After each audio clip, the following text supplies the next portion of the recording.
الحمدللہ رب العالمین والصلاة والسلام علی سید الانبیاء والمرسلین اما بعد فاعوذ باللہ من الشیطان الرجیم بسم اللہ الرحمن الرحیم۔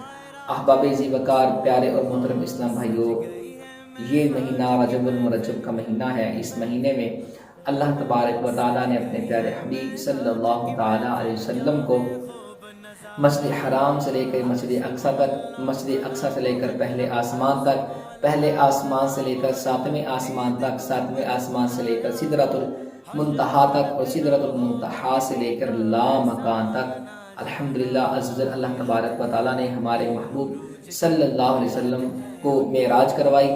تو آپ تمام احباب یہ بہتر جانتے ہیں کہ اسی ماہ کی جو 27 تاریخ ہے اس کو معراج مصطفیٰ صلی اللہ تعالیٰ علیہ وسلم کا ذکر خیر کیا جاتا ہے۔ تو اس حوالے سے ایک بہت پیاری کتاب ہے جو دعوت اسلامی کے اشاعتی ادارے مکتبۃ المدینہ نے شائع کی ہے۔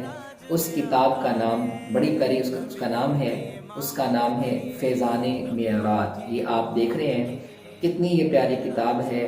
اگر آپ چاہتے ہیں کہ آپ بھی دیکھیں کہ آپ کی سنیں کہ آپ کے اور میرے آقا مولا صلی اللہ علیہ وسلم کس طرح عرش کا دولہ بن کر لامکان میں گئے، آپ اس کتاب کا مطالعہ کیجئے، آپ کو بھی پتہ چلے گا کہ اللہ تبارک و تعالیٰ نے اپنے محبوب صلی اللہ علیہ وسلم کے لیے یہ جو اہتمام کیے یہ کس انداز میں کیے، اس کتاب میں ہوگا۔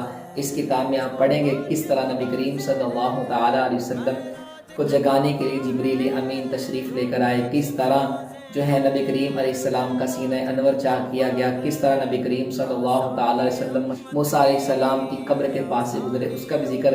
پھر نبی کریم صلی اللہ تعالیٰ علیہ وسلم جس وقت مسجد اقصی میں گئے اور وہاں پہ تمام انبیاء موجود تھے، اس وقت امام کون بنے اور تمام نبیوں نے جو خطبے دیے، خطبے ارشادات فرمائے، اور نبی کریم علیہ السلام نے اپنا خطبہ ارشاد فرمایا، اس کتاب میں موجود ہے۔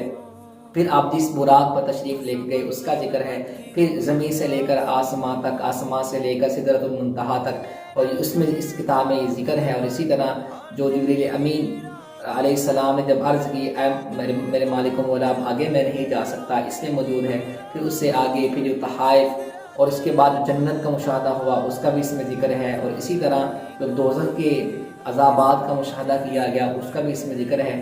اس کتاب کا آپ مطالعہ کریں۔ اور آخر میں الحمدللہ سزن امام عاشقاں، امام عشق و محبت، امام احمد رضا خان رحمۃ اللہ علیہ، ان کا قصیدہ معراج کا بھی اس میں ذکر ہے، آپ اس کا بھی مطالعہ کیجیے۔ اللہ تبارک و تعالیٰ سے دعا ہے خالق کائنات مالک کائنات رب لم یزل ہمیں اس کتاب کو پڑھنے، اس پر عمل کرنے، اور نبی کریم علیہ الصلوۃ والسلام کو جو معراج ہوئی ہے اس کو صحیح اور احسن طریقے سے ماننے کی توفیق عطا فرمائے۔ السلام علیکم ورحمۃ اللہ وبرکاتہ۔